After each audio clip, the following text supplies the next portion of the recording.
Hey neighbor, welcome back to Beyond ARTV. My name is John, and Loudwire ranked the top 50 greatest pop-punk albums of all time, according to them, I guess, and also science. I've not seen anything yet, so yes, in real time we're gonna go through and react to this together, and hope that at least one Green Day album's on there, and hopefully a few of the other classics that you would obviously expect. Do me a favor and drop a like on the video, subscribe if you haven't done so already, and also leave a comment before the video even starts. What are you hoping to see on the list? And then go back and edit that comment later and say your thoughts on the finalized list. I'm obviously gonna have my opinions, my hot or cold takes, so we'll see. Some of these albums I might not have even heard, and I think a lot of people assume that I'm the pop punk guy, and you're probably gonna be a little bit disappointed when I haven't heard some of these albums. Just looking at the thumbnail here, I already see some absolute classics, but I want my eyes to be as innocent as possible, so wash them out with some holy water. This is Sprite, but it'll do. Wash them out, I haven't seen a thing. The first three on the list I've never even heard of, so I guess they're going for the more obscure 90s stuff here. I grew up as a late 90s, early 2000s pop punk kid that still dabbled in the genre up until current day as an adult. I feel bad, I'm probably missing out, but I haven't heard these. Screeching Weasel at 47. Boogada boogada boogada. What is this? The intro to Courage the Cowardly Dog?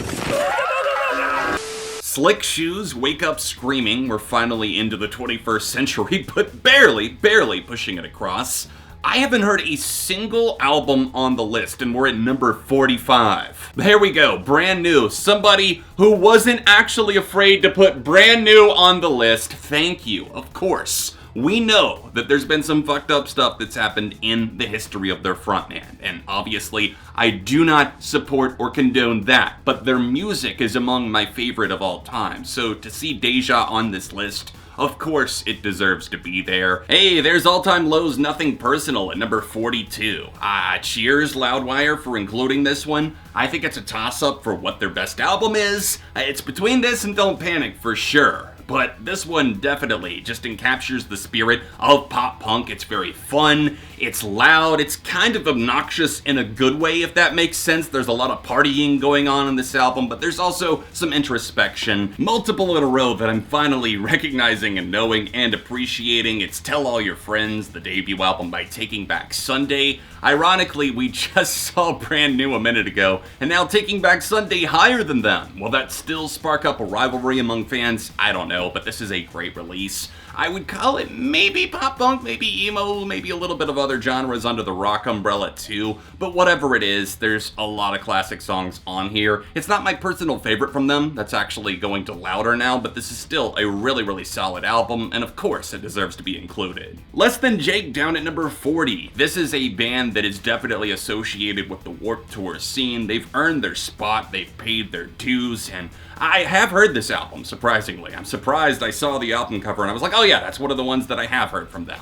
I think they're one of those groups that if you like this sound, you're really gonna love them and support them all the way, but if you're a little bit more meh on them, which is unfortunately the camp that I fall into, then you're like, I respect you, but not exactly for me. Number 39, I see that logo already. I already know what it is. It's Defend Pop Punk! It's Man Overboard! That's their self-titled, I believe that was their debut album, if I'm not mistaken. This was in 2011. I can't believe that's been 10 years. 10 years since Man Overboard. They fell off fast. They had some songs that I really liked back in the day, but I thought that they kind of got generic really quickly in the whole Defend Pop Punk motto. It got old. 38, Knuckle Puck's Copacetic. This is an album that definitely grew on me a lot more over the years. Now, it might help that this is one of my fiance's favorite albums of all time. I love this thing. There's so many songs that are very wordy, a lot of dictionary use, a lot of big vocabulary is used here, but I like the fact that they went a little bit different with the whole pop punk thing. Joe Taylor's voice, it sounds the best it ever did, and not to totally knock their new material, but nothing holds a candle to this one. 37, Set Your Goals, This Will Be the Death of Us, released in 09. This was big back in the end of the MySpace days. I think 2009, 2010, that era was starting to slightly go out, but 09 was still a huge year for that scene.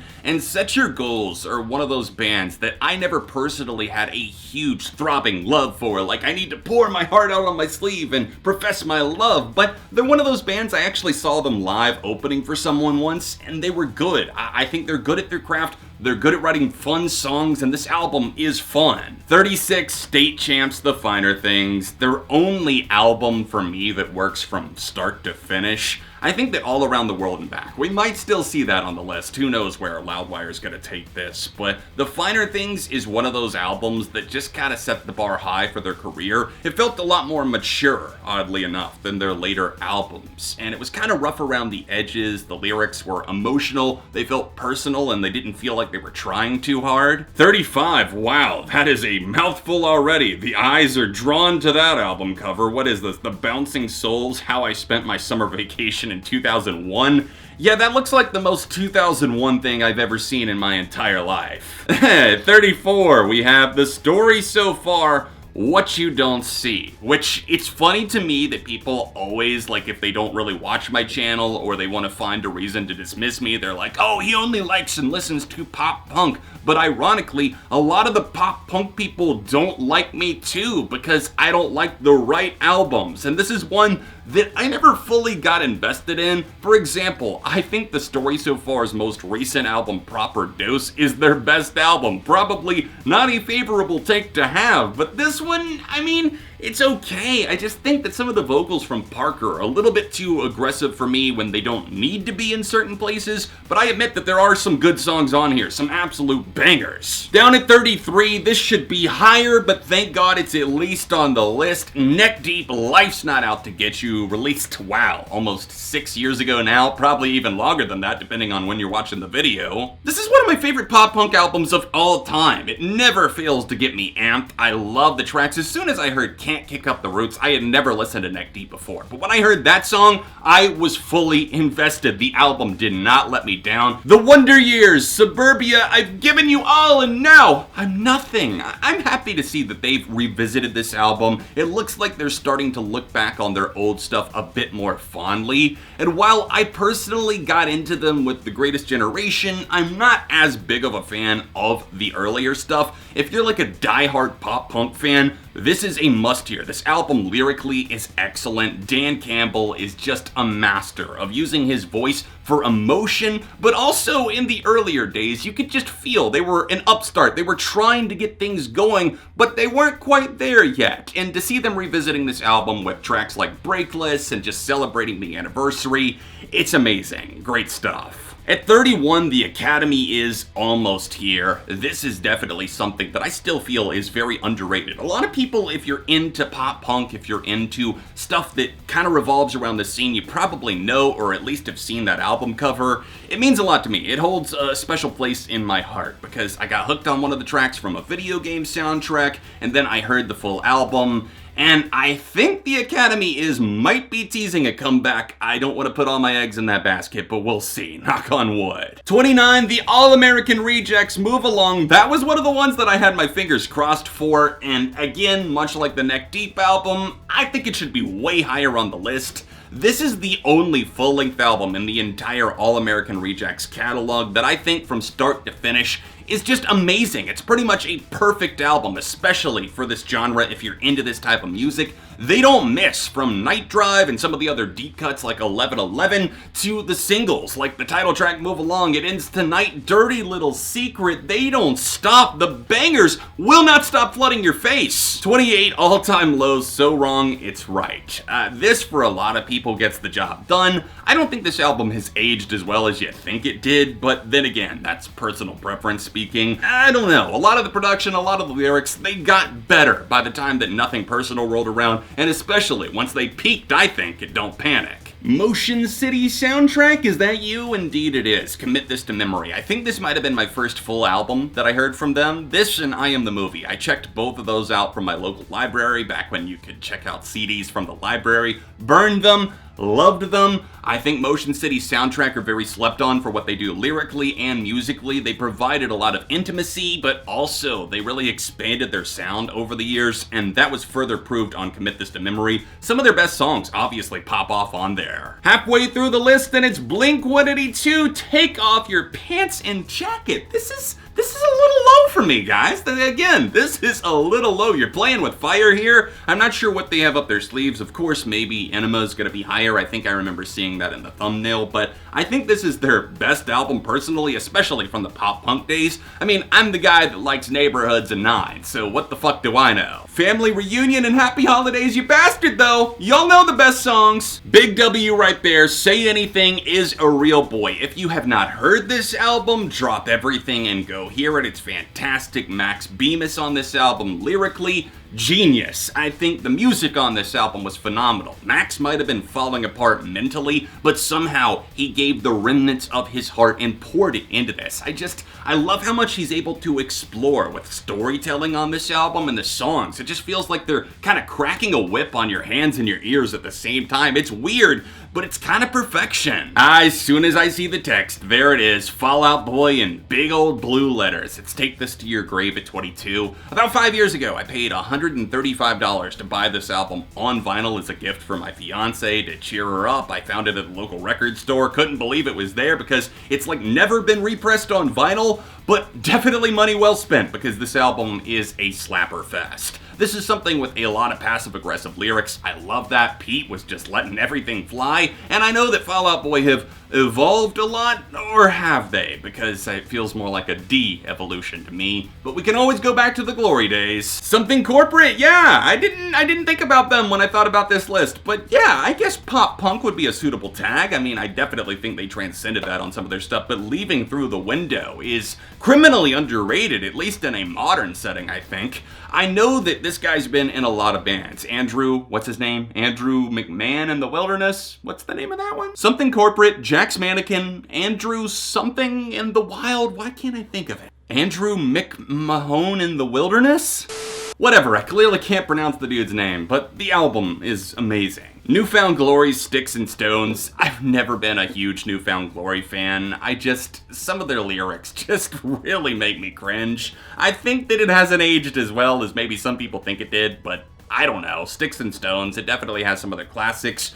If I'm drunk or intoxicated enough, I can get on board with a lot of their albums and a lot of their songs. But if I'm just sitting here in a sober mindset, just sitting around the house, maybe that's not the right setting. Number 19, Ocean Avenue by Yellowcard. How could you not include this one, right? This was such a transformative time in pop punk, where it was starting to see yet another big push in the mainstream. And I think the 90s pop punk fans were very torn because they liked that a little bit rougher sound. The polished production was coming in even harder, but Ocean Avenue, it's one of those. From Empty Apartment to the title track, obviously, there's just so much going on here that you can feel nostalgic for, and I think it still holds up in that way. Good Charlotte made the cut. The Young and the Hopeless from 2002, that's at number 18. This was an album that I loved growing up. I don't have as much love for it now, but I'm gonna zip my lip because I know it means a lot to a lot of people, and I have no ill will towards it. Blink-182, Dude Ranch, their last album before they really blew up, and I think it was also their last with Scott Rayner on the drums before Travis Barker came into the picture. I mean, obviously you probably heard Damn It, but there's other songs on here, you know? There's like Apple Shampoo, Emo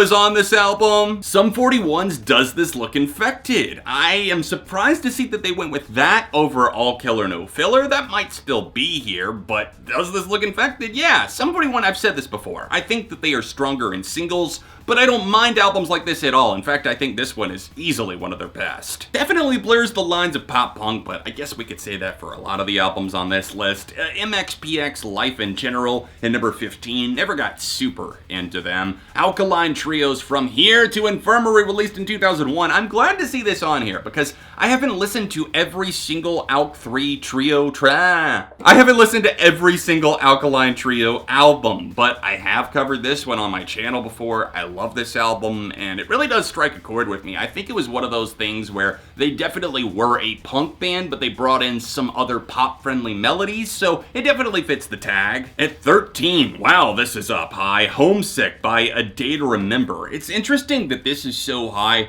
on a pop-punk list, because I would call this, yeah, a pop-punk album, but also other stuff too. Yeah, probably my favorite A Day to Remember album, alongside Common Courtesy though. And wow, looking back after You're Welcome, I missed this so bad. Midtown's Living Well is the Best Revenge. I've never heard of this, but that album cover is really intriguing. I don't know why, but it's like, what are these ladies up to? Just checking off a mental note there to go listen to that album later. Green Day's American Idiot. No, wow, didn't expect to see that. I guess that is a pop-punk album, huh? I never really think about it as that, because I think it transcended the genre in so many ways, but if we're calling this pop-punk album, it should be number 1. Check your bias at the door, John. Check your bias at the door. I just totally scratched my eyebrow while I was trying to do that bit about facepalming. Saves the day moving into the top 10 with Through Being Cool. 1999 iconic album cover. I guarantee that you've seen this at least once in your life if you like pop punk at all. And is it a great album? Obviously. Is it in the top 10 for me personally? Probably not, but I'm never gonna get mad about seeing them up like this. They deserve more love. They are underrated and always have been. Number 9, The Starting Line. Oh man, that phone. Oh, that corded phone. As soon as I see that, the nostalgia washes over me. I missed this so bad. Say it like you mean it. Also, when I see that phone, I can't help but think of the Say Anything song. I called her on the phone and she touched herself. Number 8, Bleed American by Jimmy Eat World. I'm always going to be excited to see them getting some love, because Jimmy, despite their mainstream success with this album, and even Futures to a degree, they never get enough credit. I don't know why that is, but still, their new albums, they don't even perform that well. They've been on like a major label their whole career, but they don't get pushed enough. People don't think about them or talk about them enough. I know their dedicated fans do, and if you do too, then let me know in the comments, because I feel a little bit alone sometimes with the Jimmy love. Still not their best album though, sorry. Riot by Paramore at number 7. This is not unexpected at all. I don't think this album has aged nearly as well as, say, Brand New Eyes or the self-titled. Both of those are masterful releases. I mean, it's definitely better than All We Know Is Falling, which, as a massive Paramore fan, that is my least favorite, but Riot is down near the bottom too, despite having amazing songs like Let the Flames Begin, Misery Business, of course. Oh wait, I'm not allowed to like it anymore because it's problematic. I'm kidding, I love that song. I love That's What You Get, and I love Crush, Crush, Crush. There's a lot of good stuff on here. I just think that some of the production feels a little bit too dated for my liking at this point, and some of the lyrics are a little bit eye-roll worthy, but whatever, absolutely. Legendary pop-punk release. Number 6, it's another New Found Glory album. They're self-titled from 2000. And to rinse and repeat what I said before, never been massive on New Found Glory, but respect for the involvement that they've had for the scene for so long and never really changed it up. That sounded ridiculously passive-aggressive. I don't mean it like that. I really don't. I have no ill will towards New Found Glory at all. Number 5, It's All Killer No Filler. I was just talking about that. I was like, where is it? Where is it? I can't see it. I don't find it anywhere. There it is. All Killer No Filler. That's their debut album, 2001. And I know what you're gonna say, John, that wasn't their debut. What about Half Hour of Power?